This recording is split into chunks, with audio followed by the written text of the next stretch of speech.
Bismillahirrahmanirrahim. Assalamualaikum warahmatullahi wabarakatuh. Ikhwan akhwat rahimakumullah. Bagaimana kabar hari ini? Insya Allah ya semuanya sehat dan syukur alhamdulillah kita dapat bersama-sama kembali di ruang kesehatan Rasil untuk Islam yang satu yang mudah-mudahan akan memperluas cakrawala pandang kita dan juga semakin faham bagaimana menjalani hari-hari dengan jauh lebih sehat. Syukur alhamdulillah sekali lagi atas karunia Allah dan tidak lupa salam salawat kita lantunkan kepada kekasih kita Rasulullah SAW beserta keluarga dan kerabatnya. Mudah-mudahan kerinduan kita untuk berkumpul bersama-sama beliau kelak dapat terwujud. Amin ya rabbil alamin. Ikhwan akhwat, kita semua ayah, ibu, anak-anak itu selalu saja akan menghadapi satu saat di mana sunat, ya takut mah, dan sebagainya. Hari ini kebetulan kami kedatangan tamu dari Sunat 123. Ini merupakan kesempatan yang menarik sekali untuk tahu lebih banyak, apalagi kalau ada di antara keluarga kita yang masih membutuhkannya. Karena sekarang banyak sekali hal-hal terkait dengan aktivitas yang satu ini, yaitu sunat, itu beragam cara yang dapat ditempuh. Dan bagaimana caranya serta apa saja yang bisa kita ketahui.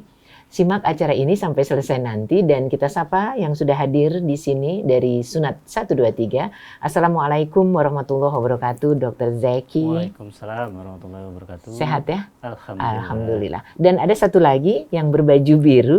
Ini kalau nggak salah Dr. Iman Hilmansyah. Iya, Sehat? Alhamdulillah. Alhamdulillah. Dan dua-duanya ini ikhwan akhwat akan menjelaskan banyak hal terkait dengan topik ruang kesehatan kita pada sore hari ini. Dan kalau siang itu gini hari bukan sore ya, siang ya. Oke, ngomong-ngomong Dr. Zaki, kita pengen tahu deh, kok terinspirasi memunculkan Sunat 123 itu awal-awalnya gimana gitu? Ya, terima kasih Mbak Nuning. Kita sejak 7 tahun yang lalu, kami teman-teman dokter ini di Sunat 123 berkeinginan memberikan nuansa yang beda untuk sunat. Biasanya anak-anak kalau dengar kata sunat langsung takut, khawatir. Mengkeret. Ya, mengkurut langsung, enggak, lain kali nunggu besar. Justru kami ingin menghadirkan sebuah konsep klinik yang anak-anak datang ke sana itu dengan gembira, pulang pun dengan gembira, sunat terlaksana dengan baik, dan orang tua tidak terlalu khawatir dengan perkembangannya. Jadi kita memiliki konsep bahwa sunat itu nyaman, sesuatu yang menyenangkan, hadir di klinik, tidak perlu di bius umum, orang tua bisa menemani full dari awal sampai akhir prosesnya. Konsep itu yang ingin kami hadirkan di klinik. Tapi kan nggak tahu orang kayak apa. Nah, untuk yang ingin tahu lebih jauh terkait dengan konsep yang sudah dibuat dan sudah berjalan bertahun-tahun ini, seperti apa dan ada berapa tempat yang bisa melayani hal semacam ini dan-dannya, boleh dong lebih lengkap lagi? Ya, boleh, silakan. Nanti kita akan diskusi lebih jauh, lebih lanjut ya tentang ini. Prinsipnya bahwa kita menghadirkan konsep sunat yang memang khusus untuk sunat ya, klinik. Jadi kan biasanya campur nih, ada yang sakit, ada yang sehat. Tapi di sini konsep 123 itu adalah khusus sunat. Jadi memberikan solusi A sampai Z untuk sunat. Jadi dari yang bayi, anak-anak, kemudian untuk yang dewasa, dan bahkan untuk perempuan kita coba memberikan fasilitas pelayanan itu. Yang mungkin di tempat lain akan menjadi sesuatu yang menakutkan bagi orang tua. Di sini kita menghadirkan konsep yang menyenangkan untuk sunat. Seperti apa tuh? Biasanya anak-anak kalau ngelihat klinik sunat kabur dulu. Justru kita untuk anak-anak nih ya, untuk anak-anak kita menghadirkan konsep ruang tunggunya adalah bukan nuansa klinik, tapi nuansa rumah, nuansa tempat bermain. Jadi ketika mereka menunggu pun mereka nggak merasa ada di ruangan rumah sakit atau klinik ya, gitu. Seperti itu. Jadi konsepnya tempatnya bermain. Kemudian ketika dimasuk ke ruangan sunat pun beberapa klinik yang melayani sunat biasanya orang tua di luar nih, tidak boleh menemani, tidak boleh memberikan support ya, dukungan. Di kita Justru orang tua silahkan masuk ke ruangan, kemudian keluarga kalau perlu satu rombongannya masuk ke ruangan silahkan. Kalau masih memungkinkan di ruangan kita, silakan semuanya hadir, mendokumentasikan momen khusus itu, silakan. Jadi orang semuanya merasa suportif nih, mendukung anaknya. Iya. Nah, ketika pulang pun, nah spesial untuk anaknya, kita akan memberikan sertifikat dan biasanya anak-anak kan cowok nih. Nah, kita kasih pilihan mainan yang bisa dibawa pulang mereka. Jadi dapat mainan juga Ya, itu untuk anak-anak. Tapi saya baca di brosur ini kalau ada sunat bayi anak, tapi ada juga sunat gemuk. Ih, saya baru dengar loh ada sunat gemuk. Tapi yang jelas di flyer ini Ikhwan Akhwat kita akan dapatkan banyak sekali informasi. Tapi kayaknya daripada baca dengan Dokter Zeki aja yang jelasin deh, ya kan? Nanti atau mungkin Dokter Imam yang bisa menjelaskan terkait dengan khitan untuk yang terutama bayi dan gemuk tadi itu. Ya, pada prinsipnya khitan itu untuk laki-laki ya sama perlakuan yang sama. Jadi namanya khitan itu adalah memotong kulup yang menutupi kepala penis. Itu prinsip khitan ya. Nah. Kenapa kita memberikan layanan khusus untuk anak-anak bayi dan anak gemuk? Karena bayi itu pertama kan masih mereka belum bisa aktif bicara. Karena pengalaman saya sendiri, Dr. Jeki, kita menghitan paling muda, saya umur 3 hari. Beliau lebih muda 2 hari dokternya. Dokternya dokter umur 2 hari. Baby 2 hari disunat. Saya umur 3 hari. Saya baru dengar. Jadi pulang dari rumah sakit, dibawa ke klinik untuk disunat langsung. Belum puput tuh Bu, itunya. Duluan dia daripada udelnya, pusernya ya. Betul. Karena gini, menurut penelitian, bayi-bayi yang lahir itu, hampir 80% itu kondisinya phimosis. Mungkin tahu ya, phimosis apa sih gitu ya? Perlu dijelaskan. Ya. Phimosis itu adalah keadaan di mana kulit kulup itu lubangnya sangat kecil. Kecil. Jadi ketika bayi itu pipis, apalagi kalau yang phimosis sangat-sangat parah, yang sudah grade 4, yang di mana lubang itu sangat kecil, mungkin sebesar jarum, mereka kalau pipis kesakitan, nggak bisa keluar, harus mengedan. Itu sebabnya ada bayi menangis mungkin karena itu salah juga satunya itu, ya. Salah satunya itu. Jadi mereka nggak bisa buang air kecil. Ketika buang air kecil harus bergedan, nangis, kesakitan. Nah biasanya kadang-kadang orang tua baru ngeh dengan kondisi seperti itu. Kadang-kadang agak kalau ini anak orang tua bingung juga kenapa sih gitu. Bawa ke dokter anak, diperiksa-periksa, yang lain misalnya nggak ada batuk, nggak ada pilek, diare tidak ada semuanya. Cuma anak panas ketika pipis kok menjerit. Diperiksa baru ketahuan, oh ini lubangnya pipisnya kecil. Nah itu sih nggak ada obatnya. Memang harus dilebarkan. Harus dilebarkan. Kalau sebenarnya kalau dilebarkan bisa aja. Kasusnya dilatasi istilahnya ya. Kita lebarkan. Cuma kalau sekedar dilebarkan, kalau orang tuanya tidak telaten untuk merawat kulupnya, ketika kan nih, yang ideal ketika anak itu buang air kecil, yang paling bagus itu adalah ketika habis dia buang air kecil itu ditarik ke belakang si kulupnya, dicuci kepalanya. Tapi kebanyakan orang tuh kan enggak. Ketika anak dalam kecil keadaan pipis, tertutup gitu dicuci aja gitu ya. Udah gitu. Nah itu yang sering bermasalah. Jadi pipis yang sisa air pipisnya itu masih ada di situ. Di dalam bersisa itu kan kotoran sebenarnya kan. Lama-kelamaan kalau dibiarin mengendap, nanti bikin perlengketan. Dan kalau perlengketan itu kalau makin lama lagi makin banyak bisa nutup lubang pipisnya. Nah, itu sekarang berulang lagi. Maka itu yang kalau kondisi phimosis itu yang jalan terbaik adalah khitan atau sunat gitu. Iya. Jadi untuk para bunda kalau habis pipis buah hatinya yang masih sangat muda belia ini, tolong kulupnya ditarik, dicuci bagian dalamnya, kepalanya, baru kemudian ditutup lagi. Jadi bukan luarnya aja. Saya juga baru dengar, tapi untung saya nggak punya bayi ya. Itu terkait dengan yang bayi. Dan tadi tercepat 2 hari ya yang sudah dilakukan ya. Itu sudah berapa pasien yang dilakukan dalam bentuk baru harian gitu? Cukup banyak. Karena berapa tahun sudah ya? Cukup banyak. Kalau kita di klinik Sudut 3 sih konsepnya baru 7 tahun ini kita bentuk ya. Sebelumnya Dr. Iman sudah 20 tahun lebih beliau berurusan dengan hal semacam itu. Saya mungkin udah 10 tahunan lah ya. Jadi cukup banyak pengalaman kita, makanya kita menghadirkan konsep ini. Kalau di klinik umum rata-rata anak takut ya. Takut, orang tua juga khawatir. Belum lagi antriannya juga sama dengan orang yang sakit. Tapi dengan pola anak bersama orang tua di ruangan yang sama, boleh bermain, itu kayaknya memang sarana yang menyenangkan sekali. Ngomong-ngomong soal sunat ini, mungkin lebih detail nanti bisa dikembangkan. Orang atau anak yang sunat itu kan bukan cuman bayi ya. Betul. Ada yang usia bahkan orang-orang yang sudah dewasa, karena kalau saya dia paling tahu umur 73 tahun. Itu bayangkan, 73 tahun baru disunat, bayangkan kan? Bisa saja. Bahkan yang kedua, Bu, sunatnya 2 kali. Oh, sunat kedua. Jadi kita ada istilah, kita punya fasilitas yang sunat revisi itu. Jadi memang ada kasus-kasus di mana kita itu tidak sempurna. Iya. Jadi kulupnya masih tertutup dengan glandnya, kepala penisnya tutup dengan kulup penis. Sehingga harus dilakukan ulang, sunat ulang. Jadi seperti itu. Oke. Jadi kalau Ikhwan Akhwat misalnya bermasalah dengan di keluarga, di rumah ada yang bermasalah dengan hal-hal terkait ini, siapa tahu itu dulu sunatnya kurang sempurna. Tidak sempurna, kurang sempurna lah. Oke, di sini khitan untuk berkebutuhan khusus ada ya? Ada yang dilakukan spesial gitu kan, karena kita lihat ada anak yang ADHD, ada anak-anak yang autis, ada anak-anak yang berkebutuhan khusus lainnya. Itu juga mendapatkan perlakuan istimewa kah? Ada perbedaannya gitu? Silakan.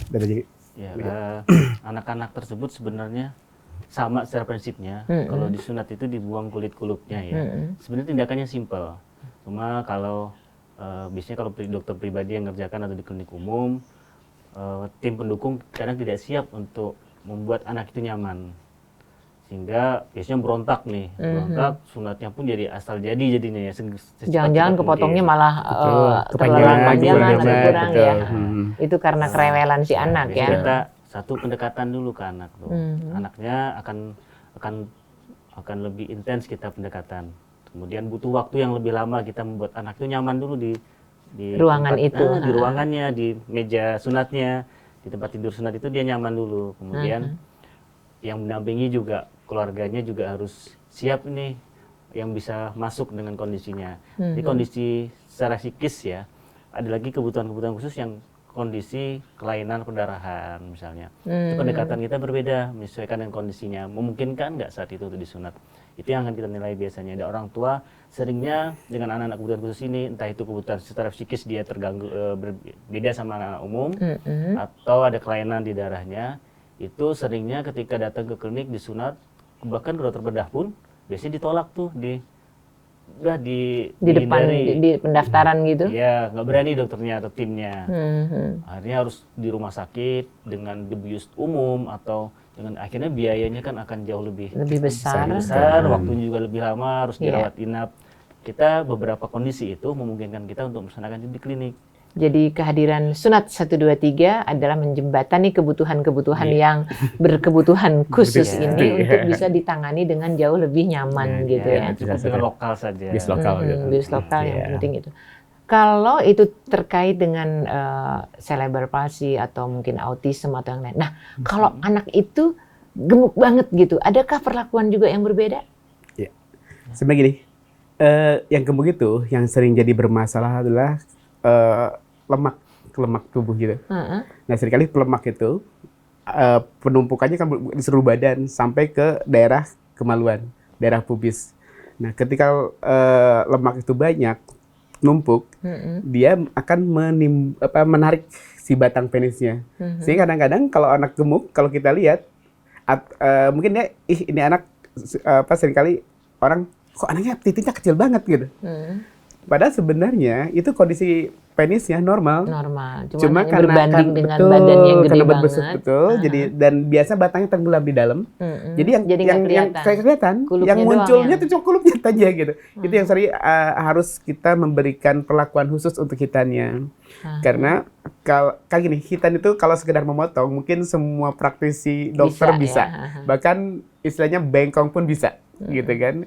Nah, masalahnya bukan sekedar hitan itu kan bukan sekedar memotong. Jadi ada tujuannya kan, tujuan estetik, tujuan kesehatan kan, mungkin secara agama syariatnya terpenuhi atau enggak, seperti itu kan. Nah, ketika sunatnya itu tidak sempurna, hanya sekedar memotong aja, seringkali bermasalah di belakangnya.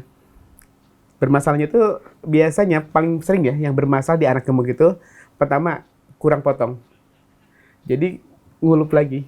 Aha. Ya, jadi Kadar niat potongnya tidak kurang sesuai yang tidak sesuai. diperlukan ya. Jadi niat kita agar hitam itu lebih sehat tidak tercapai. Tidak tercapai. Gitu.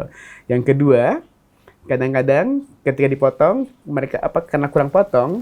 Jadi karena kalau yang gemuk itu kan tadi batang di dalam tenggelam. Tenggelam tadi ya. Nah, kalau kita potong lukanya kan adanya di atas, di luar. Aha. Nah, hati-hati pada anak-anak yang ada keturunan atau punya bakat keloid. Itu seringkali habis hitan karena lukanya di atas. Dia itu lukanya mengkerut, ngancing, timbul fibrotik. Itu malah nanti timbulnya fimosis sekunder. Jadi fimosis saya bilang tadi, fimosis ujung kulitnya kecil. Betul. Itu jadi kecil lubangnya, malah habis dihitan Sakit banget kalau sakit. pipis Jadi ya. ketika diereksi pun tidak terjerat. Nggak bisa keluar kepala penisnya.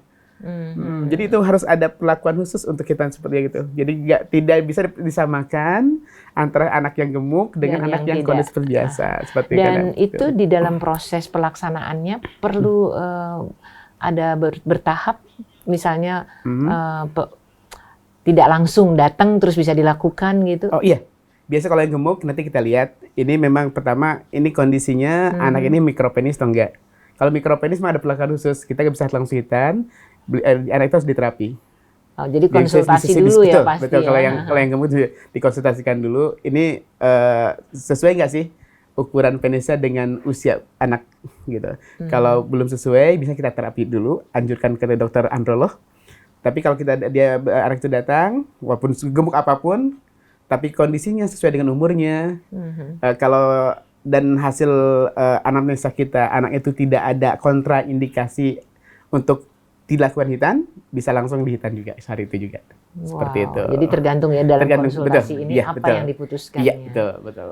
Terus kalau untuk orang-orang ini gemuknya anak kecil, bayi, tapi kalau misalnya 130 kg untuk orang usia 17 atau 20 tahun gitu sama? Ya, prinsip hampir sama. Jadi kalau seperti ini. Hitan itu kan kulit penis itu ada 2 lapis nih, Bu. Kulit luar sama kulit dalam. Jadi kulit luar dan kulit dalam itu yang terletak menempel di kepala penisnya. Nah, itu pada prinsipnya ketika kita melakukan hitan, pertama motong kulit luarnya itu harus sesuai pas di leher penis. Nah, tapi kulit dalamnya itu harus betul-betul pendek. Nah, makanya kalau anak-anak atau orang bukan anak ya, semua ya, mau ada bayi sampai gemuk, ya perlakuannya sama hitan tuh. Ya, tapi kalau gemuk kan kita tidak bisa, kalau kita ngikutin bentuk penisnya, berarti kulitnya bakal kepotong habis. Kalau kita pengen dia kelihatan itunya, kepalanya. Karena dia sembunyi tenggelam betul, tadi ya. tapi dia bakal tidak nyaman pada saat ereksi. Karena kalau udah keambil terlalu banyak itu kulitnya. Nah, tapi kan yang saya bilang tadi, kalau yang gemuk itu pelakuannya khusus. Jadi kita memotong kulit luarnya itu harus dibikin longgar. Wow. Tapi kulit dalamnya betul-betul pendek. Seperti itu. Jadi ketika dia dalam keadaan tidak ereksi, kepala tetap kelihatan. Dan ketika ereksi pun dia nyaman. Seperti itu. Jadi ada seperti itu. Itu dari bayi pun dipersiapkan untuk kelak betul. dewasa gitu ya. Betul. Saya menambahkan, untuk anak-anak yang gemuk ini, biasanya kita sebelum sunat, kita akan identifikasi dulu nih, permasalahannya itu mikropenis, ataukah hanya tenggelam. Nah, kalau mikropenis tadi yang dijelaskan Dr. Iman, kita harus tangani dulu mikropenisnya. Atau yang kedua tadi, kalau tenggelam, itu sangat mudah untuk kita lakukan sunat. Hanya kadang kalau tenggelam, kadang kita tidak identifikasi kelainan nih di burungnya. Ada beberapa kelainan seperti kulitnya atau lubang kencingnya. Biasanya kita akan identifikasi kalau tidak ada kendala masalah di kulit seperti web atau yang kayak nempel banget ke depan atau lubang kencingnya normal saja, tidak berada di bawah atau di pangkal batangnya, kita akan langsung lakukan sunat. Tapi kalau ada kontraindikasi ini, ya seperti itu biasanya kita akan konsultasi dulu ke dokter urologi atau ke dokter plastik. Apakah bisa langsung saat itu kita lakukan tindakan atau kita tunda. Nah, dua kondisi tidak ada mikropenis, tidak ada kontraindikasi, sebenarnya kita akan bisa langsung melakukan sunat. Jadi dengan prinsip yang walaupun dia tenggelam, tapi pada saat dibutuhkan tegang untuk ereksi, dia akan tetap cukup. Nah, Oke, jadi Ikhwan Akhwat kalau punya anak-anak yang overweight, gemuk yang Obes, ada obes. gimana gitu, obes gitu, Iya. jangan khawatir karena ada tindakan-tindakan yang dapat membantu melaksanakan sunat ini dengan luar biasa seperti yang tadi kita dengar, sehingga kebutuhan saat dewasa nanti tidak mengalami kesulitan Kendala gitu ya. betul. Terus ngomong-ngomong nih, saya ingin juga tahu deh, misalnya, aduh, kayaknya kalau di mana persisnya tempatnya? di Jakarta kita ada di Percetakan Negara. Percetakan Negara. Rumahku di Lewiliang jauh banget misalnya gitu kan. Kayaknya boleh nggak sih kalau kita yang panggil dokternya ke rumah gitu? Adakah layanan itu juga? Ya, kita kalau yang di luar klinik ini ada 2 layanan kita. Satu layanan pribadi, jadi sunat ke rumah ya. Untuk kondisi-kondisi tertentu, terutama di luar musim liburan, sebenarnya kita akan sangat available untuk ke rumah. Jadi karena tim kita tidak terlalu ramai pasien, biasanya kita bisa kirim tim keluar. Kalau di musim liburan mungkin kita akan sedikit kesulitan harus mengatur waktunya. Iya. Yang kedua sunatan massal biasanya kalau di luar klinik. Bareng-bareng sama yang Ya, lain bareng-bareng. dilakukan. Jadi, Itu dilakukan kerjasama. juga bareng-bareng Ya, itu. kita bisa dipanggil dari panitia lokal, misalnya dari perusahaan atau dari takmir masjid atau dari organisasi Pengajian, pemuda, ya. pengajian. Kita bisa lakukan itu di rumah. Atau tadi yang pribadi atau 2-3 orang ngumpul nih bareng-bareng mau janjian bareng di rumah, kita bisa memfasilitasi itu. Keren banget. Jadi ada layanan untuk melaksanakannya di tempat Iya. si Service. pasien yang jadi service excellent banget ya. Dan itu kan ada bermacam penyembuhan kesembuhan ya. Ada yang bisa sembuh sekian hari, ada yang sekian lama. Nah, untuk sunat-sunat yang dilakukan oleh sunat 1, 2, 3 itu biasanya prosesnya seperti apa? Jadi kita kan punya metode berbagai macam, metode hitan. Ada yang manual, itu zaman dulu ya, itu manual kita pakai gunting atau pakai bisturi, pisau, jahit-jahit seperti itu. Sampai yang terakhir pakai laser gitu Iya, ada sedikit salah kaprah tentang laser itu. Sebenarnya yang betul itu bukan laser, electric cutter.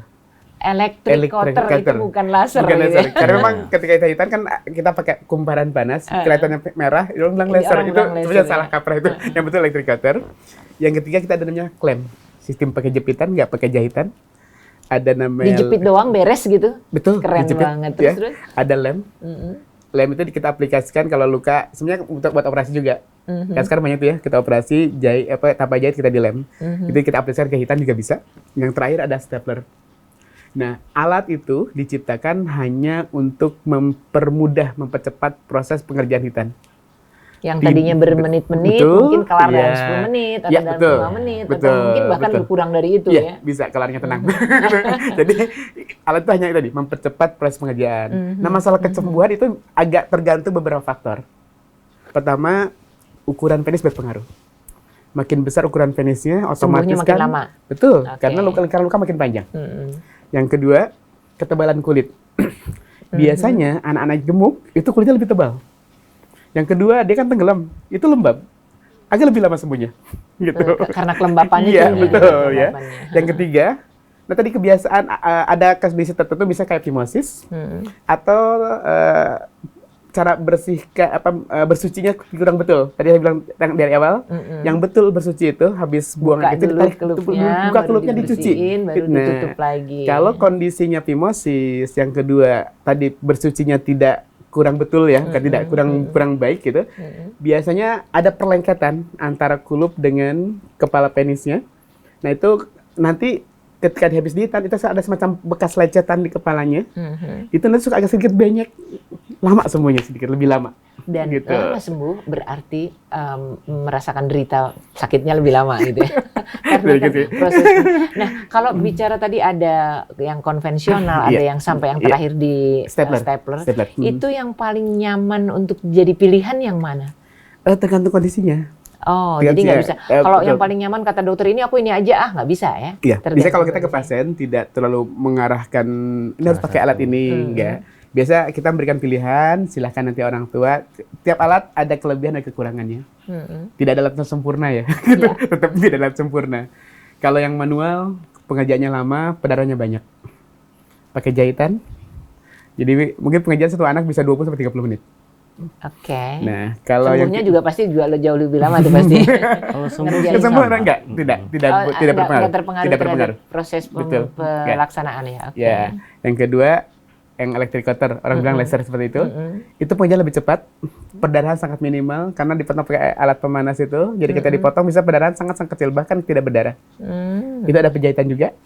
Oh, tetap dijahit. Tetap ya? jahit, tapi waktu lebih singkat. Karena tidak harus Nggak sampai tidak 30 menit. Tidak 30 menit. Paling 15 menitan lah gitu ininya. Yang ketiga klem. Nah, kalau klem itu alatnya dipasang, dijepit, dipotong, beres. Itu Jadi kayak cincin gitu dong dimasukin betul, terus klik iya, gitu ya. betul, Wow. nanti dipotong. Nah, itu kalau anaknya tenang nggak nyampe 10 menit. Wow, oke. Yang itu ada lem. Lem Nah, pun lem itu baru denger deh, diapain gitu. nah, lem itu sebenarnya alat untuk merapat luka aja kan. Kalau selebihnya kan kita pakai jahitan. Nah, itu untuk motongnya sebenarnya bisa ada dua, bisa potong manual dengan Alat gunting gitu. sebenarnya sekarang bukan gunting. Kita Aduh, ada apa? alat retro ya sebenarnya itu alat-alat yang produksi alat hitam cukup lama. Tapi kita aplikasikan lagi sekarang. Ada kita Gomco ya, ada Winkleman, itu alat hitam itu zaman dulu dipakainya. Tapi sekarang Kita dimodifikasi, bisa modifikasi sedemikian lagi rupa, gitu. lebih nyaman. Nah, cuma untuk pakai alat yang retro lama itu agak sedikit lebih lama karena sekitar dijepit, nggak langsung dipotong, kita tunggu agak sedikit lama sampai 5 sampai 10 menit. Habis itu baru kita potong, jadi pedarnya minimal, baru kita aplikasikan lemnya. Bisa juga tadi potongnya pakai electric cutter, pakai laser tadi, dipotong, tapi nggak dijahit, langsung pakai lem seperti tadi. itu. Nah, yang terakhir pakai stapler. Stapler itu sangat baik dilakukan untuk pasien-pasien ukuran penisnya besar atau untuk dewasa. Itu sangat cocok. Jadi kalau maaf ada orang yang memang tidak punya gambaran untuk sunat, begitu dewasa mendengar kesehatannya kalau sunat adalah lebih baik bla bla bla terus kepengen sunat, nah itu yang paling ideal pakai stapler tadi. Betul, stapler. Salah satunya. Yang paling ideal stapler paling gini, yang lebih mudah, paling cepat untuk dewasa mungkin stapler. Karena klem untuk dewasa agak sedikit kurang cocok. Kenapa kurang cocoknya itu? Karena kalau klem itu sifatnya jadi jepit aja. Tapi dewasa itu kan maaf kulitnya kan tebal. Yang kedua, ketika ereksi, itunya kan biasanya maaf ya, melarnya kencang sekali gitu. Biasanya untuk jepitan itu tidak kuat untuk menahan itunya, seringkali kebuka. Oke, akhirnya nanti sobek deh. Sumbunya agak sedikit lebih lama. Makanya yang ideal tuh pakai stapler, yang agak lebih paling ideal untuk orang dewasa, salah satu alat yang paling ideal. Itu ngomong-ngomong dari beberapa tindakan tadi itu, kan selalu terjadi pendarahan ya. Dalam artian namanya juga barang digunting, dibuang. Nah itu yang paling banyak terjadi biasanya di perlakuan yang mana? Kalau perdarahan yang jelas yang manual yang manual itu pasti dengan pisau atau dengan gunting dia akan berdarahnya langsung terekspos, terbuka. Nah, kita akan mengatasi perdarahannya. Jadi prinsipnya bedah sunat itu kan kita membuang kulitnya, memotong atau menggunting, kemudian disambung lagi. Nah, metode-metode tadi itu berbeda di cara menyambungnya, memotong dan menyambung. Dua hal itu aja sebenarnya berbeda caranya. Memotong, setelah memotong yang berdarah banyak atau yang tidak, dan menyambungnya dengan jahitan atau tanpa jahitan. Jadi prosesnya sama, dipotong, disambung. Ya, gitu. Prinsipnya dua dengan itu cara yang manapun gitu ya. Dengan cara yang manapun. Dan Ikhwan Akhwat bisa panggil ke rumah, apalagi kalau kumpulin 4, 5, 10 anak-anak yang sekalian sunatan gitu. Biasanya lebih termotivasi mereka, lebih termotivasi satu sama lain, banyak ada temennya gitu, keren juga tuh ya. Apalagi kalau itu dilakukan di dalam perayaan-perayaan tertentu, di masjid ada kegiatan tertentu. Nah ini sunat anak-anak di tempat kita dan segala macamnya tadi. Ini tadi ngomongin tentang bagaimana melaksanakan sunat mulai dari yang normal, bayi bahkan baru 2 hari sudah dilaksanakan sampai yang dewasa.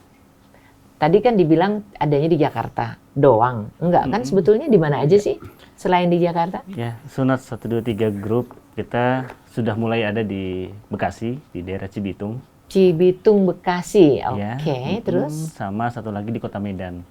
Jauh amat. Ya, kebetulan ada Medan Kuala Namu? Ya, di Kota Medan. Medan, Bekasi, Jakarta. Sementara ini insya Allah segera menyusul di. Iya, karena pasti yang lainnya ngiri deh. Kalau memang semudah ini tawarannya yang bisa dipilih, kemudian bisa dipanggil pula. Ini kalau misalnya Medan Bekasi, Jakarta, kalau yang manggil dari Jogja bisa nggak nih? Soalnya kan Spesial kita kali didengar, ya. Rasil kan didengar oleh banyak daerah ya. Ada di Palembang, ada di Banyuwangi, ada di Pontianak, ada di Batam, di Singapura, dan ada di Palembang ya. Di mana? Sukabumi, Semarang, bahkan nanti sebentar lagi di Jogja. Terus kalau mereka ikut dengar kita, ya aku juga mau dong. Bagaimana Gerangan sejauh itu perjalanannya? Ya, beberapa tahun terakhir sih, alhamdulillah, karena kita marketingnya web ya, berbasis web, pasien kita cukup banyak dari luar kota. Ya sementara sih kita mesti pas liburan biasanya mereka datang ke kita. Tapi nanti kalau ke depan kita sedang mengajak bergabung beberapa teman-teman dokter yang tertarik dengan dunia sunat ini. Kalau mereka nanti siap untuk bergabung dari beberapa kota itu, ya kita akan membantu fasilitasi lebih kliniknya. mudah lagi ya. Tapi sementara sih memang kita ada yang dari Kalimantan pasien, ada yang dari Riau. Yang datang dari luar daerah banyak, tapi dokter yang bekerja ke luar daerah masih belum banyak. Kasihan dokter Iman kalau di musim liburan Ini begitu. cari teman yang dokter yang lain. Oh, Kan? ya, Kalau ada, makanya kita bayangkan kalau sunat 123 punya 20 dokter yang menangani, Amin. itu bisa kemana-mana ya. Dan ini sangat memudahkan sekali. Tapi yang lucu juga Bu, apa ya? Saya pernah hitan ada pasien dewasa tapi dari Makassar. Datang hitan, Richard Bu hitan. Pak, lagi ada kerjaan di Jakarta? Enggak. Sini dong gitu. Itu sengaja mau sunat. Jadi jauh-jauh dari Makassar ke Jakarta mau sunat aja. Habis itu selesai, kan datang pagi. Selesai siang, sore pulang. Sore pulang. Mau sunat pulang lagi deh. Itu ada juga begitu. Itu pasti orang sibuk banget ya. Kalau kayak mungkin itu karena apa ya perlunya kita promosi pakai online itu gitu. Iya. Padahal jauh-jauh dari Makassar kalau sampai Jakarta mestinya kemana dulu? Ngapain dulu kayak gitu ya. Ada gitu. Ada beberapa Sekedar orang cuma bagi seperti tanda aja itu. gitu. Habis pulang lagi gitu. Iya, luar biasa sekali. Oke, Ikhwan Ahwat, kita akan jeda sejenak. Yang namanya sunat 123. Saya sendiri juga baru dengar kalau bayi 2 hari sudah bisa disunat. Itu merupakan informasi yang mudah-mudahan bermanfaat. Nanti kita akan lanjutkan kembali. Tidak lupa, kami ingin mengucapkan terima kasih kepada teman-teman radio-radio di daerah yang turut menyebarluaskan siaran ini.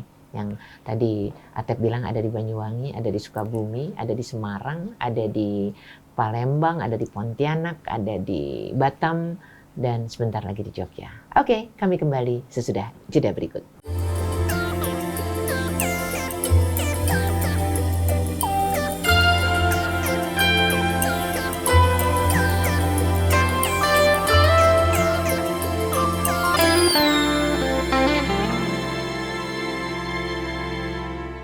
Terima kasih, masih tetap bersama Rasil untuk Islam yang satu. Di ruang kesehatan kita bersama Dr. Imam dan juga Dr. Zaki yang memberikan informasi terkait sunat. Sunat 123 sebelum kita lanjutkan, saya ingin informasikan adalah pusat sunat modern yang didirikan oleh beberapa dokter umum dan dokter bedah yang berpengalaman luas di dalam bidang sunat menyunat. Dan Sunat 123 memposisikan diri sebagai klinik yang fokus memberikan berbagai layanan sunat modern yang dilakukan oleh dokter dan tim yang sudah sangat handal dan profesional. Dan mereka punya visi menjadi klinik one stop service sunat modern di Indonesia di tahun ini, tahun 2020. Keren banget ya. Dan misinya ntar aja, saya pengen tanya dulu nih ke 2 dokter yang hadir bersama kita. Ke dokter siapa ya? Saya ingin sekali kalau misalnya waktu yang tepat buat sunat itu, kan tadi ada yang mulai dari bayi berumur harian, kemudian ada anak, remaja, dewasa. Itu kalau menurut pengalaman dokter sendiri, yang paling tepat waktunya, kapankah gerangan? Ya, pengalaman saya sih anak-anak balita atau bayi itu proses penyembuhan jauh lebih cepat karena proses regenerasinya kulit itu jauh lebih cepat untuk mereka. Jadi kalau dia balita, bayi balita, proses penyembuhannya lebih cepat dan pasti kurang banyak rewelnya juga karena mereka belum begitu ngerti kan mau diapain nih gitu. Tapi kalau udah SD, SMP kan udah tahu kalau mau dipotong ya. Dan lebih nyaman bayi Lebih nyaman yang gitu. masih di bawah 6 bulan ke bawah itu lebih nyaman. Bagi kita nyaman gitu kan. Karena gini, kalau masih bayi itu kulitnya masih tipis. Kan? Yang kedua, kalaupun dia ada fimosis, perlengketan belum terjadi. Jadi Sebaiknya betul. dianjurkan kepada Dianjurkan. papa dan mama, ayah dan bunda, sunatlah bayi Anda di bawah umur 6 bulan. Gitu anjuran dari Dokter Imam. Iya betul. Oke, itu Pengalaman di Indonesia sendiri, sunat itu lebih karena budaya ya. Kalau kita lihat orang-orang Jawa, itu akan menyunatkan putra-putranya itu mendekati SMP atau mendekati puber. ya 10 sampai 12 tahun Iya. itu biasanya baru Kalau orang-orang Sunda itu biasanya 4 sampai 6 tahun tuh sebelum masuk SD. sebelum masuk SD. Nah, kalau orang-orang keturunan Arab, bayi biasanya. Jadi Kalau di Amerika tuh banyak anak yang disunat. Bayi. Mereka ketika lahiran di rumah sakit disunat tuh langsung. Ditawarkan biasanya. Mereka Ditawarkan muslim disunat. disunat nggak gitu? Jadi kalau kita Sebelum mencari pulang sunat disunat. untuk anak-anak atau dewasa di Amerika sulit karena mereka pada saat lahiran sudah disunat. Kalau di Indonesia tadi variatif, Budaya, tergantung tergantung orang ya. mana nih budayanya. Kalau orang perkotaan biasanya sudah variatif, ada yang dari bayi sampai yang dewasa. iya, jadi kalau misalnya acara ini disimak oleh radio yang ada di Sukabumi, bisa jadi, wah daripada nunggu 4 tahun sekarang aja, bayinya baru 2 bulan nih, 3 bulan gitu. Atau mungkin kalau dari daerah lain yang nunggu sampai jelang SMP tadi, kelamaan ya. Meskipun ini juga merupakan ritual yang sangat menyenangkan bagi keluarga karena jadi pesta kan. Kalau bayi kan nggak dipestain deh kayaknya. Tergantung budayanya.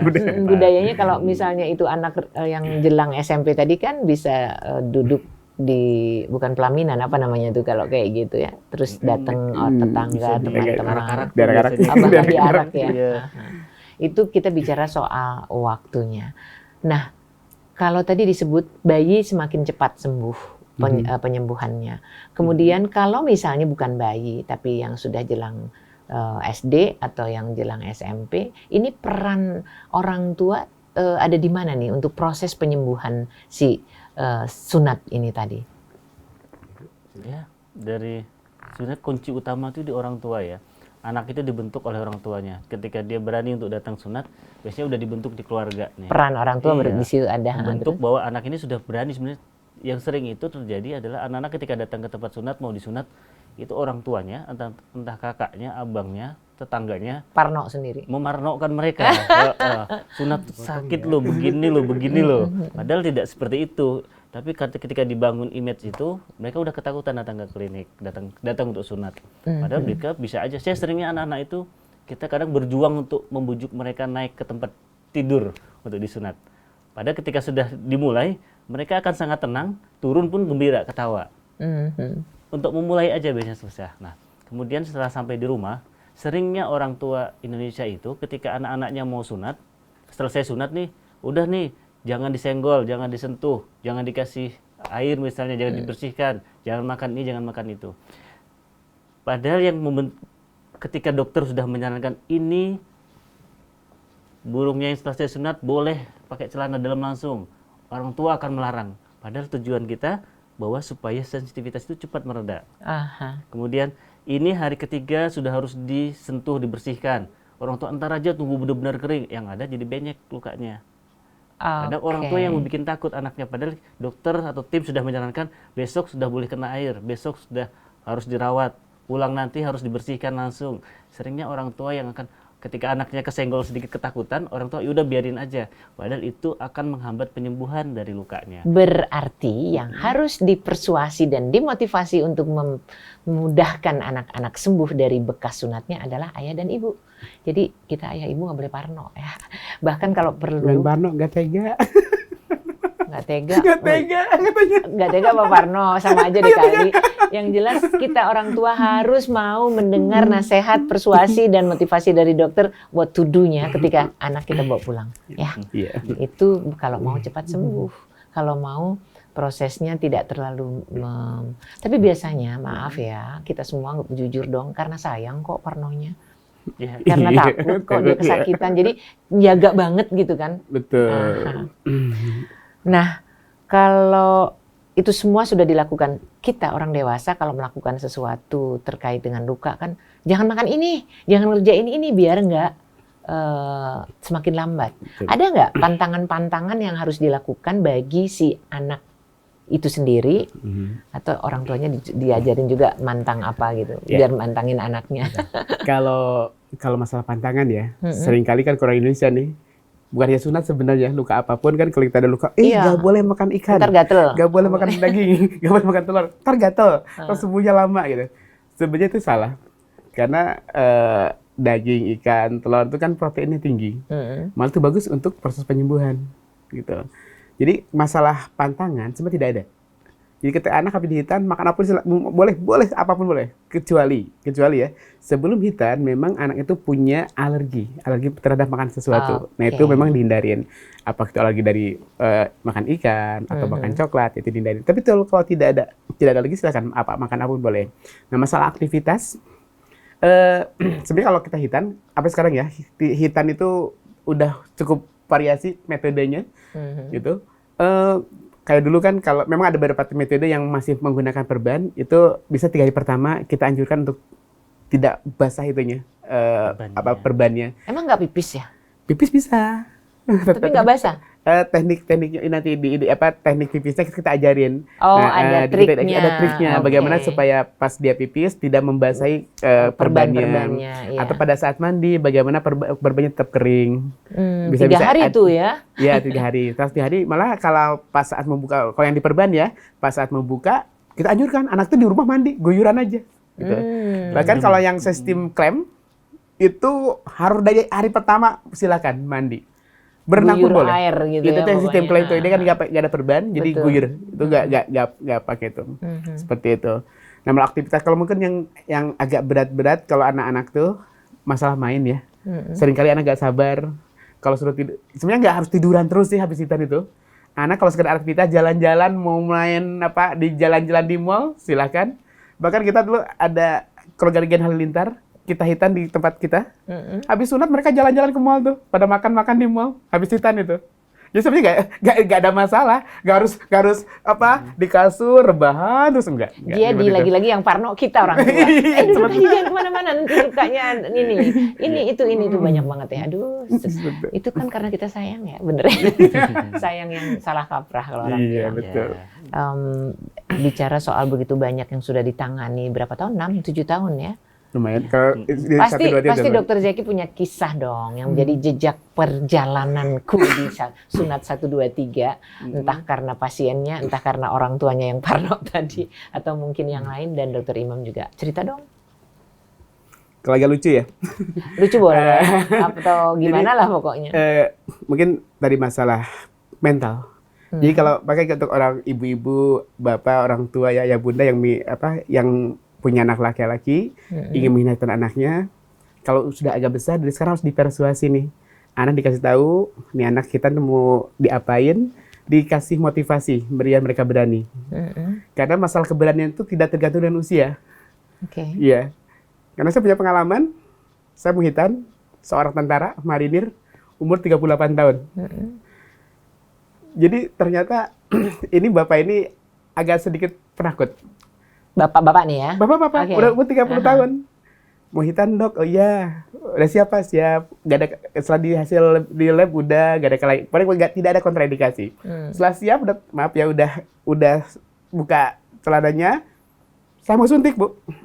Pas mau ini, langsung berdiri. Dokter, sebentar. Saya kaget, ada apa pak? Sebentar.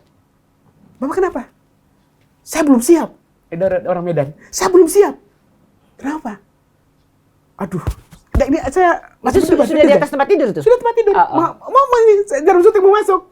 Langsung bangun. Dokter sebentar. Kayak orang membentak. Kayak juga. Ada apa pak? Dokter sebentar. Saya belum siap.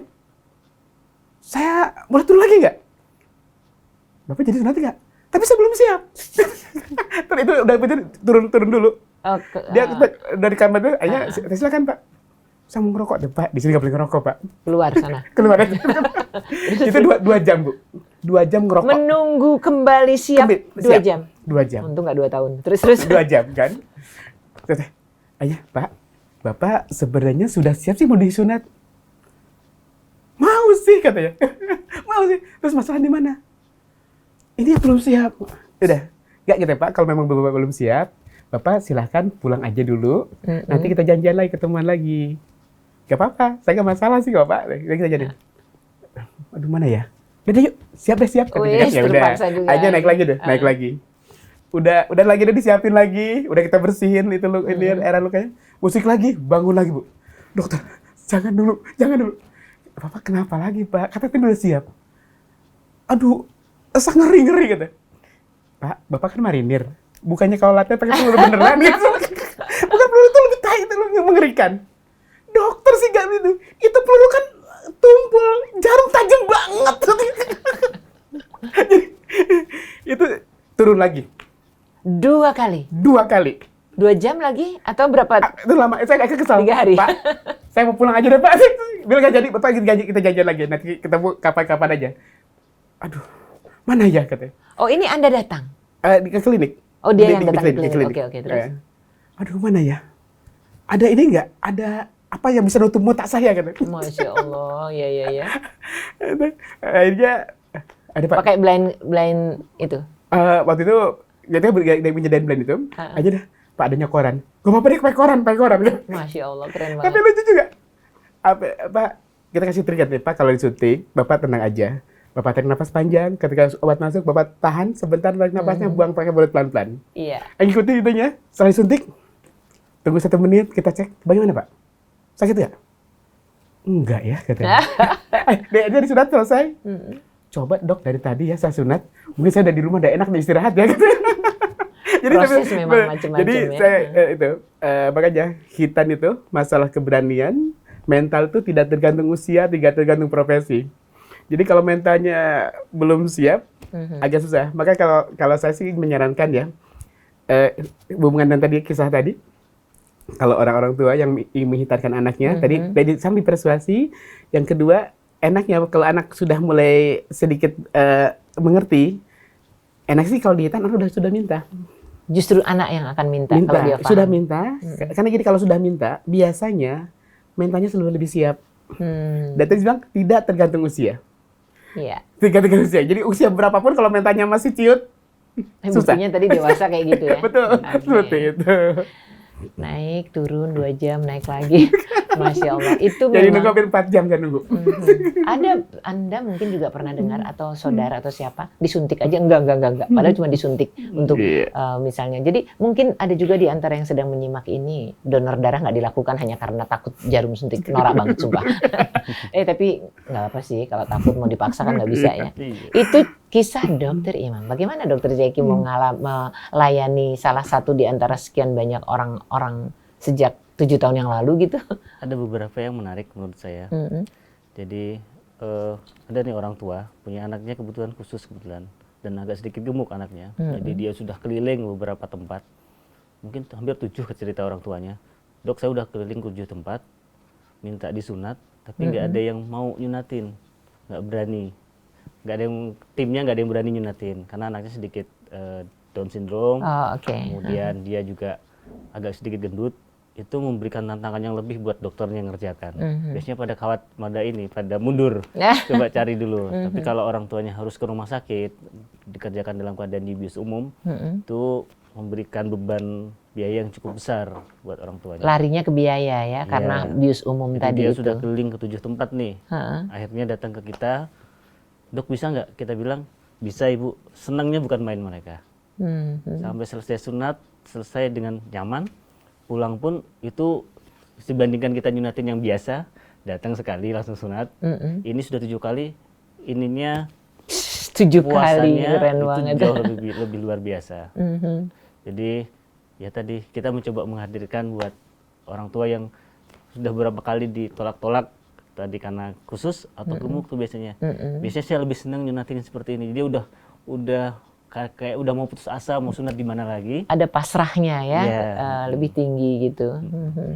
Itu menarik sekali buat mereka. Buat saya juga senang sekali bisa menyelesaikan problem yang udah beberapa bulan dicari orang tuanya. Akhirnya solusinya ada di sini gitu ya. Tadi bicara soal kulup panjang. Itu kenapa seseorang punya kulup panjang dan seseorang tidak? Dan apa yang harus dilakukan kalau memang itu terjadi atau menghambat agar kulub tidak panjang, mungkin agar memudahkan sunat itu bagi kami orang tua mungkin kita perlu tahu ya. Ada nggak sih sesuatu Kalau yang kulub panjang atau pendek itu bawaan lahir. Oh, jadi nggak bisa diatur, Nggak bisa diatur. dijaga gitu, Betul, nggak bisa. nggak bisa diatur. Itu bawaan lahir. Cuma memang kalau yang kulub panjang biasanya ini kotornya lebih banyak. Karena biasanya mereka untuk membersihkan setelah buang air kecilnya kebanyakan tidak sempurna lagi. Kotoran bersihnya lebih banyak lagi. Dan biasanya efeknya kalau sudah tidak bersih Iya. dengan Bahkan kalau saya- orang Jawa bilang cawe itu apa, mencuci Iya, cuci, setelah iya, betul, pipis betul. itu Mm. akibatnya apa?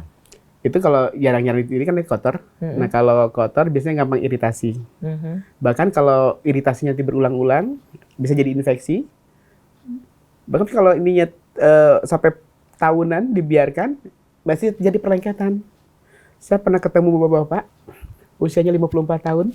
Maaf ya, ini itu saking lengketnya kulub sama jadi karena jarang dibersihkan, ya kan makin tua pun kan karena tidak pernah dibuka. Jadi ketika mau dibuka ngilu, gak Iya, jadi jadi lagi, gak jadi lagi. Akhirnya dibiarkan. Semakin dibiarkan semakin jadi. Betul, sambil lengket. Jadi ketika dia ereksi malah dia berdarah itunya, saking lengketnya. Karena dipaksa.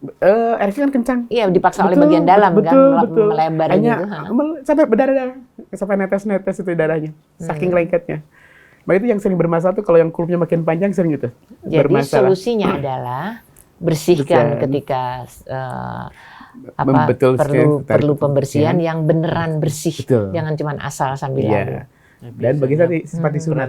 peran ibu nih, Iya, pas betul. dari kecil, dari baru lahir itu, jangan khawatir dari bayi itu kalau memang belum mau waktunya disunat, dari awal sudah setiap mandi dibersihkan sampai kebuka, sisa-sisa kencing itu kalau dibiarkan tadi akan Melengket, melekat tadi ya. kadang akan kayak benjolan-benjolan di sana, jadi menggumpal, sisa kencing itu menggumpal jadi putih-putih,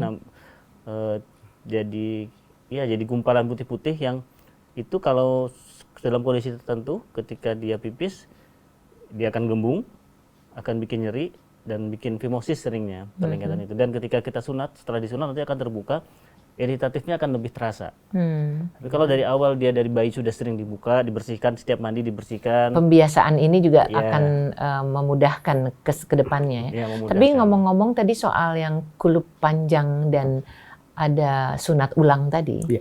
pernah nggak mendapatkan kasus disunat ulang karena kulub panjangnya waktu sunat yang awal tidak sesuai dengan standar yang diperlukan gitu? Pernah kejadian? Ya, pernah. Terus? Saya agak unik nih Bu, unik lagi. Aha. Ini saya baru pertama kali, saya hitan sampai yang saya yang ketiga. Jadi bapak-bapak umurnya 54 tahun juga. Jadi pertama dia dihitan masih kecil sama bengkong di kampung.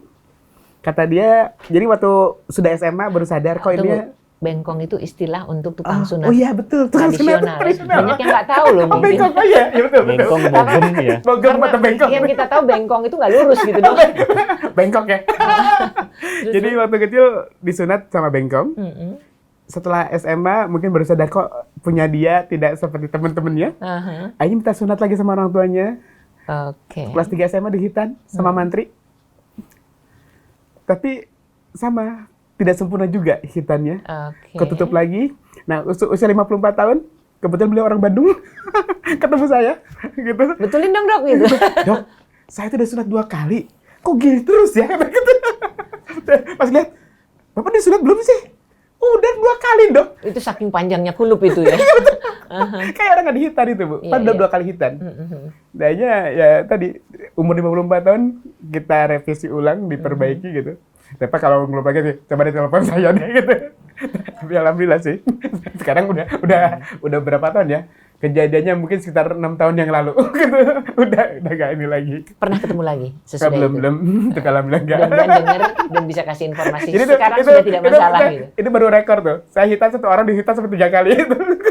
Iya, ternyata ada ya. Jadi perlu Anda ketahui, wahai Ikhwan ya, kalau akhwat nggak perlu tahu kali. Untuk benar-benar mendapatkan perlakuan yang diperlukan oleh tubuh kita. Tapi tadi ngomong soal akhwat, perempuan gimana? Kan sunat 1, 2, 3. Perempuan bagi kita semuanya juga kan wajib. Itu dilayani atau tidak? Atau punya dokter perempuan? Ya, di Sunat 23 kita memfasilitasi itu karena hampir sebagian besar mazhab yang diambil masyarakat Indonesia itu kalau tidak mewajibkan minimal sunnah untuk wanita, sunat.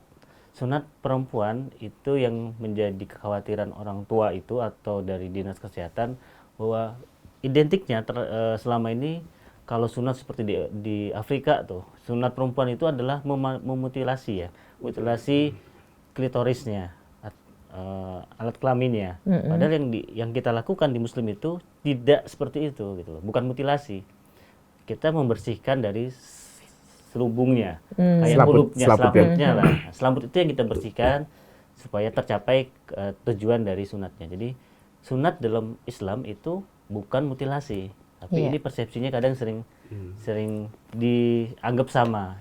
Yang kita lakukan bahwa memfasilitasi masyarakat Muslim Indonesia, hampir sebagian besar itu minimal sunnah untuk sunat perempuan. Kita di Sunat 23 khusus menyediakan dokter perempuan untuk sunat itu. Mungkin ada sedikit tambahan aja. Di Indonesia itu sempat hitan di perempuan dilarang. Ada keluar Permenkes tahun 2010.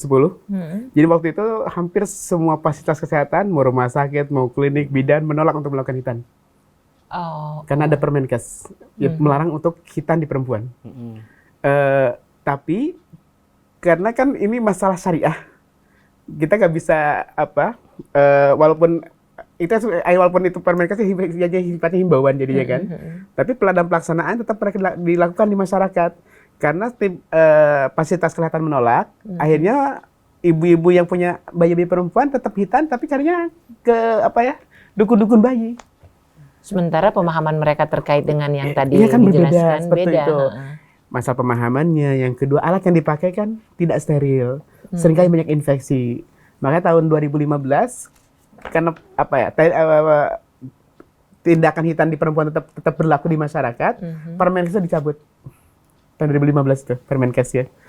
Tapi diberikanlah SOP baru untuk hitan di perempuan. Berarti para dukun bayi pun lantas tahu ya dengan adanya SOP itu. Ya, jadi sebenarnya hitan itu hitan tadi seperti yang diterangkan Dr. Jackie, hitan perempuan itu bukan memutilasi, bukan memotong, tapi hanya sekedar melukai dari selaput dari selaput klitoris namanya, ada ini organ kecil di dekat organ perempuan seperti itu. Jadi memang ada perbedaan perlakuan jelas banget ya, karena sunat orang taunya dipotong, digunting, tapi tidak demikian hanya dengan kalau perempuan. Tapi tetap dilakukan karena itu merupakan bagian dari yang memang menjadi syarat untuk kita lakukan. Terus ngomong lagi soal biaya nih. Di antara yang sunat biasa sampai ke yang tadi kita nyebut laser, dibetulinnya apa? Electric cutter dan lain sebagainya, itu ada perbedaan yang sangat signifikan atau bagaimana? Ya, yang jelas di Sunat 23 setiap tindakan kita itu dilakukan oleh dokter. Ya. Kemudian biaya itu relatif ya sebenarnya, relatif. Orang tua kalau mengadakan syukuran itu sampai belasan juta misalnya. Kita memberikan harga paket itu adalah harga sampai pasien sembuh. Jadi ketika dia kontrol berapa kali pun kontrol itu sudah tanpa biaya lagi. Jadi orang tua kadang berpikir ini kok tinggi ya dok. Ya kalau ibu berobat sekali terus berobat kali dihitungnya justru jauh lebih rendah. Ya, kita memberikan jaminan itu bahwa kontrol sampai pasien sembuh. Harga relatif sama. Kalau dibandingkan disunat di rumah sakit, ya kita jauh di bawah itu. Jadi kalau dari range harga, sunat yang paling rendah ya sunat biasa tadi atau cutter, kemudian sunat clamp, kemudian di atasnya ada sunat lem, sampai yang terbaru itu kan stapler. Stapler itu karena kita masih import alatnya, jadi satu alatnya cukup tinggi harganya. Nah itu kita cukup lumayan lah harganya kalau yang untuk stapler yang paling tinggi itu baru 2-3 tahun ini terakhir. 3 tahun terakhir. Pasti yang denger pengen tahu deh, kisarannya dong dok gitu, dari yang paling murah sampai yang bukan murah mahal, tapi dari yang paling sederhana tadi sampai ke yang stapler itu antara berapa sampai berapa, mungkin bisa dikasih gambaran. Range harganya kalau di Sunat 23 itu antara 900 sampai 3,5 juta. Mhm. Kecuali untuk revisi ya. Ya. Revisi melihat kondisinya. Kalau revisi orang dewasa biasanya. Nggak ada anak kecil direvisi ya, tunggu proses dulu. Ada. Ada juga? Ada Itu yang gemuk-gemuk kebanyakan. Oh ya, karena pengambilannya kurang. ngomong-ngomong soal kulup yang panjang tadi dan proses segala macam yang begitu rumit dan sulit, pernah nggak kejadian bengkak terus tidak sembuh-sembuh atau jadi menegangkan dan segala macam gitu? Mungkin boleh Bengkak digambarkan. proses yang wajar dalam sunat. Ketika bengkak, ketika baru dipotong, disambungkan, pembuluh darahnya belum terbentuk dengan sempurna, itu akan terjadi bengkak di mukosanya.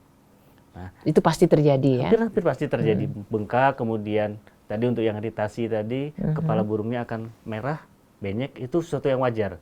Dan itu normalnya berapa lama? Normalnya di minggu pertama, minggu kedua. 2 minggu udah paling Itu lama lah normalnya. ya. Tapi asal tadi orang tua ngikut dengan saran perawatan tadi, orang tua tidak parno, itu akan sangat cepat sembuhnya. Tapi ketika orang tua parno tetap dibiarkan saja, itu prosesnya akan jauh lebih lama. Bengkaknya reda, benyeknya lebih banyak. Nah, proses itu yang butuh peran orang tua perawatannya. Itu Karena tiap masalah- anak beda-beda tuh. Betul. Jadi Mas Amin tambahan sedikit ya yang dikasih dari Dr. Jaki. Jadi dalam proses penyembuhan luka apapun ya, itu ada namanya proses inflamasi, proses peradangan. Nah, tanda-tanda peradangan itu ada tumor, dolor, kalor gitu.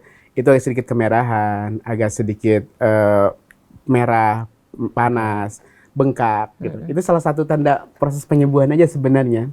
Jadi kalau anak habis dihitan terus bengkak, sebenarnya orang tua tidak harus khawatir betul. Yang penting bengkaknya itu tidak disertai tidak ada demam. Kalau bengkak biasa lah, demam, demam tidak gitu ya. demam. Yang kedua, di lukanya tidak sampai keluar nanah. Tanpa nanah. Nah, iya. Oke. Yang ketiga, biasanya kalau ada infeksi, orang Betawi bilang apa? Sakelan ya? Apa kelenjeran? Biasanya daerah selangkangan itu suka ada pada ini bengkak-bengkak. Nah, biasa kalau itu tanda-tanda infeksi. Jadi kalau sekedar lukanya bengkak aja, sedikit kemerahan tuh sebenarnya orang tua tidak harus khawatir. Itu suatu proses yang wajar dalam proses penyembuhan luka. Seperti itu. Kalau tadi di awal-awal dokter bicara soal phimosis itu Iya, betul. keturunan atau memang muncul bawaan atau gimana ceritanya kok bisa seseorang mengalami itu Iya. gitu? Sebenarnya itu bawaan aja. Bawaan. Bahkan ada, saya pernah baca di satu jurnal, hampir 90% anak laki-laki lahir itu dalam keadaan phimosis. Berarti umum lah ya. Umum gitu. sebenarnya. Cuma memang phimosis itu derajat bermacam-macam. Dari phimosis yang berat, yang saya bilang tadi ujungnya sampai kecil betul, seperti ujung jarum. Dan ketika pipis setengah mati Betul. sakitnya. Sampai phimosis yang isinya phimosis parsial. Dia kecil tapi masih pipisnya bisa keluar. Seperti itu. Satu tambahan lagi, phimosis itu kalau orang-orang sekarang ya identik dengan penggunaan pampers kalau saya bilang.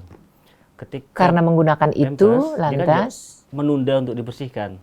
Oke. Menunda untuk dibersihkan, ya yang di luar dari kulupnya dia akan terserap, yang di dalamnya dia akan lengket, numpuk sisa cairannya.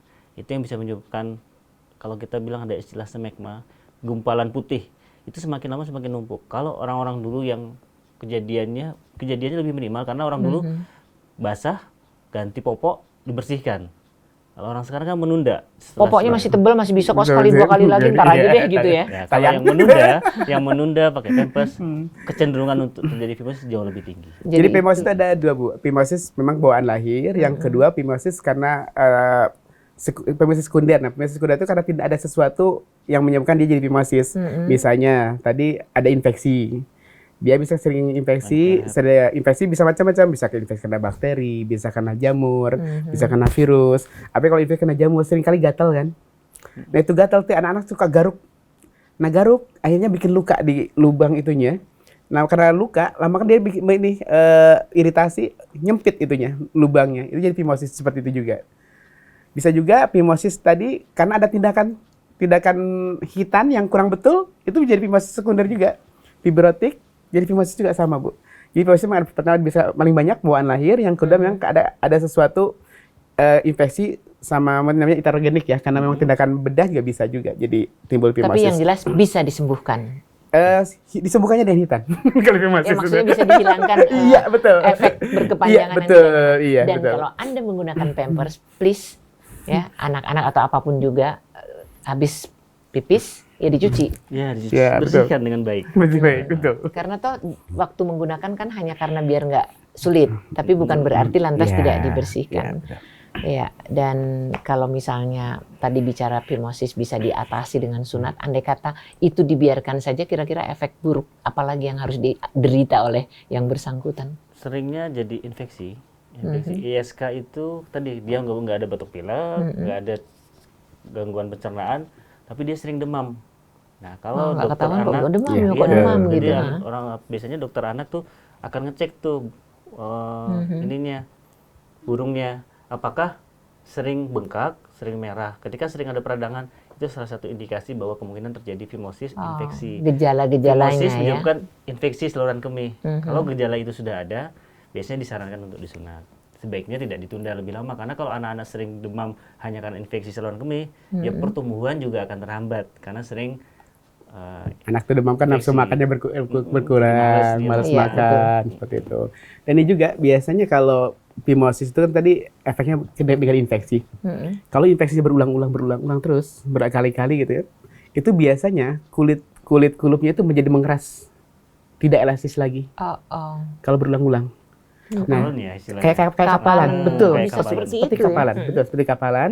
Jadi biasanya ketika anak kalau udah besar dia ereksi, jadi tidak nyaman, sakit, biasa seperti itu. Ini salah satu. Mungkin kalau fimosis yang tidak tertangani dengan baik, kita biarkan terlalu cuek, dah diobatin ntar hilang gitu. Anaknya masih kecil, udah gede deh, tunggu gitu. Nah, itu hati-hati. Jadi lagi-lagi peran orang tua untuk peduli pada kasus atau kondisi yang barusan Dokter Imam dan Dokter Zaki jelaskan, please untuk diperhatikan ya. Iya. Terus saya ingin janji saya tadi belum disampaikan soal visi misi, yaitu terkait dengan Sunat 123 yang punya misi menyediakan berbagai pelayanan sunat modern dari yang sederhana sampai yang kompleks, dari bayi berusia 2 hari sampai dewasa, dan memberikan pelayanan klinik yang dilakukan di ruangan yang ramah bagi anak-anak. Tadi Dokter Zaki sudah ceritakan, nggak ada itu ketakutan ya, karena menyenangkan sekali, boleh ditunggu sama orang tua juga, memberikan pendidikan dan pelatihan juga bagi tenaga-tenaga di bidang sunat kalau memang mau belajar ya. Sehingga apalagi itu tadi untuk para dukun bayi kalau mau melakukan sunat bagi bayi perempuan itu juga biar lebih jelas dan clear, nyaman gitu. Mungkin klarifikasi dulu ya. Mungkin untuk dukun bayi kita nggak. Kalau untuk hitan itu adalah tindakan medis. Jadi kalau untuk di Jakarta, wilayah Jakarta ya. Jadi kalau untuk hitan itu memang disarankan harus dokter dari rumah sakit. Tapi kalau di daerah yang mana yang melakukan adalah hanya ada dukun di pegunungan atau di mana-mana, kalau mereka mendapatkan skill tentang ini dari Sunat 123 keren banget pasti ya. Dan juga membantu masyarakat yang berkesulitan ekonomi untuk tetap disunat dengan program sunatan massal dan sunat gratis. Ini luar biasa, keren banget. Mudah-mudahan semakin bermanfaat dengan berkontribusi kepada yang membutuhkan. Kemudian di sini tadi ada di Medan, ada di Jakarta, ada di Bekasi. Cibitung. Kalau yang di Jakarta Pusat adanya di Percetakan Negara ya. Betul.